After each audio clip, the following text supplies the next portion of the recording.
Ռոբերտ Քոչարյան, Սերժ Սարգսյան, Արթուր Վանեցյան, այդ ուժերը պլյուս Դաշնակցություն եւ եկեղեցու համակարգը եւ ռուսական ԶԼՄ-ները Հայաստանում եւ ես կոչ եմ արել արդեն շատ վաղուց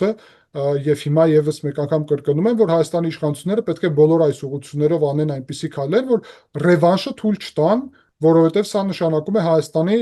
Միութենական պետություն մտցնելը, Ռոբերտ Քոչարյանը բացահայտ է դրա մասին ասել, Հայաստանի ինքնիշխանության, սուվերենության, տարածքային ամբողջականության համար եւ Հայաստանի գոյության համար սա լուրջ սպառնալիք է։ Բացի դրանից, ես կարծում եմ, որ քաղաքացիական պայմանագիրը միայնակ չպետք է գնա այդ ընտրություններին եւ պետք է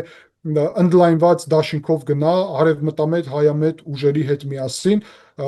քաղաքացիական պայմանագիր պլյուս